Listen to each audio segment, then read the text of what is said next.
Vu que ça m'a été énormément demandé, aujourd'hui, je vais faire les orchidées. Elles ont besoin de 3 éléments clés pour s'épanouir. Un bon substrat, un pot adapté et un bon engrais. Donc aujourd'hui, je te montre 3 types de substrats parfaits pour leurs besoins spécifiques. Les épiphytes, les terrestres et les semi-terrestres. Et le tout sans tourbe pour respecter mieux l'environnement. Les épiphytes, comme les phalaenopsis et les vandas, j'en ai eu un pour mon anniversaire l'année dernière, je te montre, il est incroyable. Elles vivent accrochées aux arbres dans la nature. Leur substrat doit être donc bien drainant et léger. Selon moi, le bon mélange commence par 50% d'écorce de pin. Ça va imiter là où elle pousse.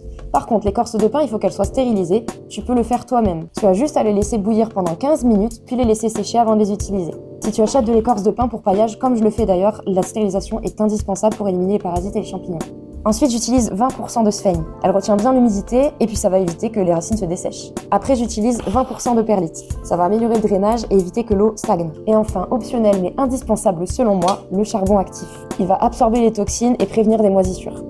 Pour le pot, un modèle transparent, c'est idéal pour laisser passer la lumière et contrôler l'humidité. En engrais, je te conseille un spécial orchidée liquide que tu vas mettre à moitié de dose conseillée toutes les 2 semaines pendant le printemps-été. Pour les terrestres comme les cymbidiums qui poussent dans un sol riche et très drainant, voici la recette parfaite. Déjà, on va commencer par 40% de terreau ou de fibres de coco, puis 30% d'écorce de pin, stérilisée bien sûr. Ensuite, pour le drainage et la stabilité du substrat, moi je mets 20% de gravier de lave. Tu peux tout à fait remplacer ça par de la pouzzolane, de l'argile ou même de la perlite. Dernier élément, toujours facultatif mais vous l'aurez deviné, charbon actif. Pour le pot, inutile qu'il soit transparent, par contre, il faut qu'il y ait un trou de drainage en dessous très important. Pour l'engrais, au printemps, tu lui mettras quelque chose de très riche en azote. Donc un NPK 20-10-10, c'est idéal. Ça va stimuler sa croissance et sa floraison. Et juste avant la floraison, tu changes d'engrais pour un 10-20-20, riche en potassium. Et l'apport, c'est 1 fois par semaine, très régulier. On termine la série avec les orchidées semi-terrestres, comme les ludisia, et on commence avec 50% de terreau ou de fibres de coco, à laquelle tu vas ajouter 20% de perlite, 20% de sphaigne et 10% d'écorce. Toujours stériliser l'écorce.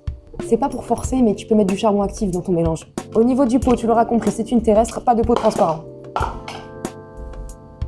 Et au niveau de l'engrais, pour soutenir leur croissance modérée, on va utiliser un NPK 10-10-10 qu'on va utiliser 1 fois par mois toute l'année. Bon bah voilà, j'en entends déjà me dire qu'ils ont réussi avec des méthodes beaucoup plus simplistes. Écoutez, moi j'ai pas le bon climat chez moi, donc je m'adapte à ça déjà dans un premier temps. Dans un second temps, je suis pas du tout née avec la main verte. Alors ce que je veux, c'est pas la survie des plantes, c'est vraiment optimiser leur croissance au maximum. Voilà, j'espère que ces conseils vous auront été utiles malgré tout.